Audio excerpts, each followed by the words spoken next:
This meeting is not suitable for everyone, as it may challenge one's ego and trigger feelings of anger, doubt, suspicion, disappointment, envy, and pity. These emotions may have plagued you for years, and it's up to you to let go of them.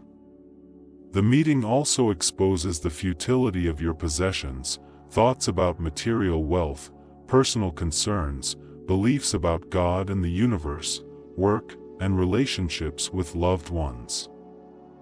While some people prefer to hear about things they are accustomed to, this meeting offers a different perspective. Many people desire to be told that they will succeed in life, earn a lot of money, and have a happy family. However, the world does not work that way, and our perceptions of it may be flawed. Failure to understand who we truly are can have significant consequences. It's not merely about acquiring knowledge, as many may have read all the books, but it's about embodying consciousness and applying that knowledge to our lives. Unfortunately, many people in the West are used to the convenience of buying things with money and receiving goods in return. However, this process does not apply to spiritual growth and self-awareness, as it requires effort and dedication.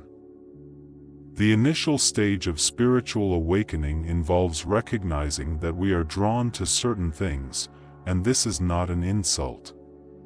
Some individuals may initially feel offended upon hearing this idea, but it is crucial to understand with humility that we are in a state of sacred ignorance. Essentially, we don't really understand anything, including all of our conceptual ideas, assumptions, and emotions that have developed over time. These ideas and emotions are all essentially false, and we need to transcend them. The first step to transcendence is acknowledging that we are in a state of perfect ignorance. We must admit that we don't know anything and that we can't differentiate between different things. For instance, we don't truly know what a human being or a dog is. We simply accept their existence without understanding their origins, purpose, or essence. The same goes for trees, the sun, the moon, and stars. We have given them names and titles, but we don't comprehend their true nature. We are born into a world filled with conditioning and negativity, such as jealousy, anger, mistrust, envy, and fear, without understanding why they exist. We are raised to follow in the footsteps of others, without questioning the deeper meaning of our existence. It's time to let go of our assumptions and false beliefs and embrace a state of humility and openness to the unknown. To begin with spiritual awakening, one must acknowledge their attraction to it, without feeling insulted. Many people have heard about it, but it is essential to recognize that you are in sacred ignorance. All your assumptions, conceptual ideas, emotions, and feelings are false and must be transcended. To start transcending, you need to admit that you are in perfect ignorance and that you don't know anything. We take things for granted, like what a human being or a dog is, but we have no idea where they come from. We do not know the purpose of trees or the sun, moon, and stars. We are raised with jealousy, anger, mistrust, envy, and fear without understanding why. We create problems for ourselves and spend our lives solving them, and before we know it, it's time to leave without having answers to life's questions. We may have succeeded in material things, but we leave everything behind when we leave our bodies. It is worth pursuing the answers to life's questions because finding them will make us free. If we don't, we will waste precious time and be reborn with the same negative qualities we have worked out before. However, the ultimate truth is that none of these is real. Reincarnation, birth, death, and negative qualities don't exist. As long as we believe that our bodies are real, we will attract these qualities. Instead of reading many books, running to teachers, and attending meetings, we should focus on understanding ourselves. Let me convey the following message to you. It's important to find a teacher who matches your level of development, whether it's a major religion or Buddhism or any other teaching that resonates with you. Once you find the right teacher, practice diligently and embody the teachings. However, constantly switching teachers or attending numerous meetings without practicing won't take you anywhere. Consider this carefully. As for me, I believe my own experiences may have come from a past life or before accepting this illusory body. I must have been intensely involved in sadhana, which led to my birth and encounter with Ramana Maharshi as a baby, my journey to India, and my personal experiences of merging with infinite consciousness. I didn't seek these experiences, nor did I anticipate sitting here today. Everything happens, and whatever your experiences may be, don't resist them. You may say you've had terrible experiences, but don't be afraid. Observe them without reacting or taking any action. I am trying to convey the following message to you. Find a teacher who is suitable for you at your current level of spiritual development, whether it be from one of the major religions or Buddhism, or any other teachings that resonate with you. Once you find a suitable teacher, practice diligently and become a living embodiment of the teachings. However, it is not helpful to keep jumping from one teacher to another or attending countless meetings without putting the teachings into practice. You must reflect on your own experiences and how they came to you.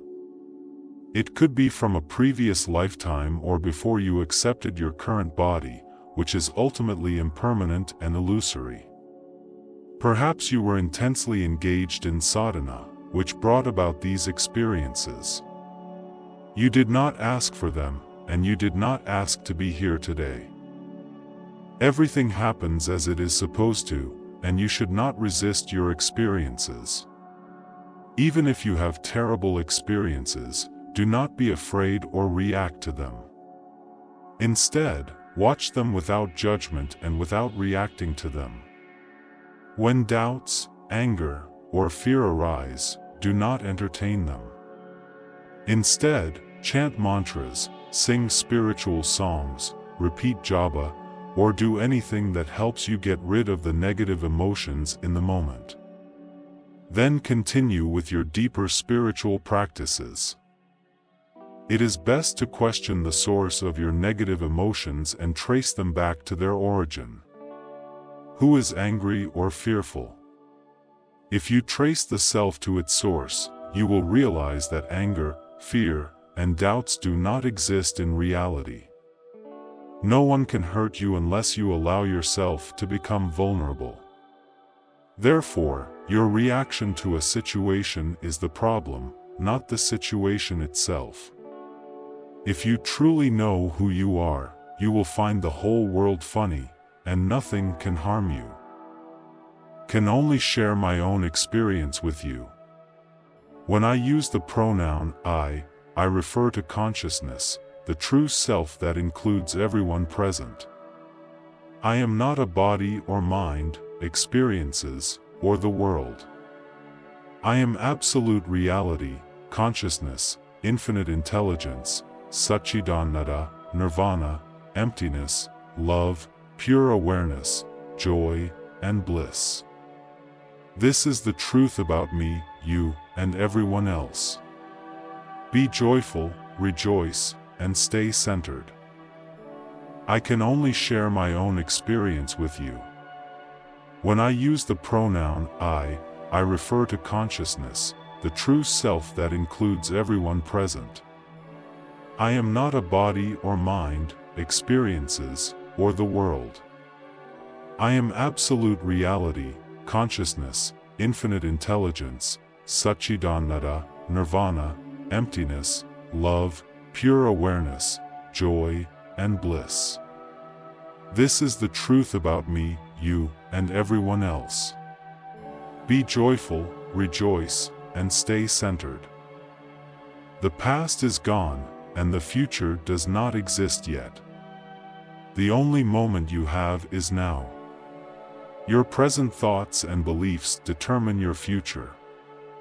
So, spend time alone with yourself, attend satsangs to seek your true self, and become the happiest person on earth. Everything is consciousness, but some of us cannot feel it because we are self-absorbed. By realizing the truth about ourselves, we can awaken to the true nature of reality. I am referring to the ego when I say we. We get so absorbed in our daily affairs and strive tirelessly to become enlightened, but it is a futile pursuit. The notion of enlightenment is just a concept, a word that holds no tangible meaning. Therefore, how can we strive to achieve something that doesn't exist? In reality, we are already that which exists. We can never become that which doesn't exist. Our thought patterns reveal what we think about the most during the day.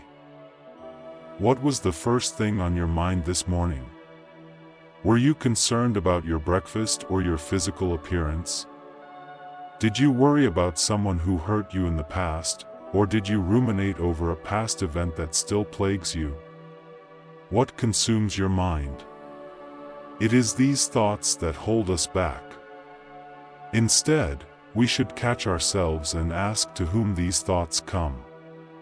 We should repeat this process each time we become lost in thought. We can take it further by asking ourselves, what difference does it make what happens to me? We are eternal and immortal, and our true self can never die. Therefore, why should we fight our karmic struggles? When we stop fighting, our mind calms, and we become our true selves. We forget about trying to become enlightened and self-realized and just rest in our true self.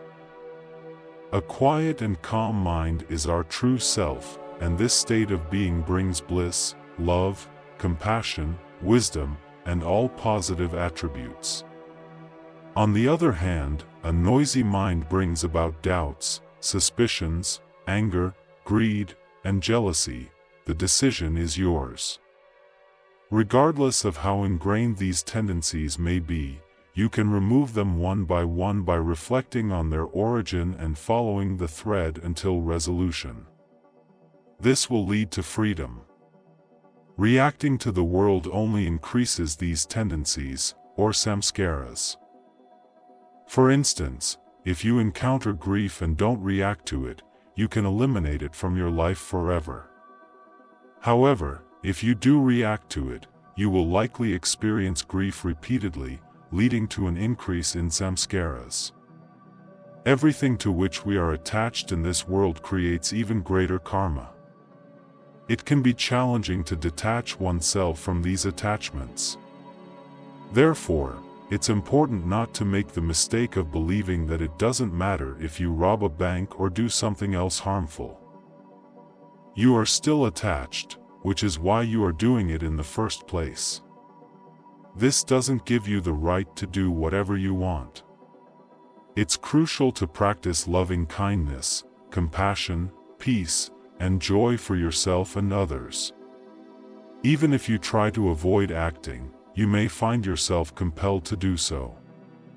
Some people are driven to places they don't want to be, to watch movies or attend spiritual meetings. What causes this compulsion? Who is responsible for it? We can say that God does it, but God is within you and wouldn't force you to do something you don't want to do. Therefore, we must acknowledge that it is karma that drives us to do things. We must act when necessary, and everything is in its right place. There are no mistakes.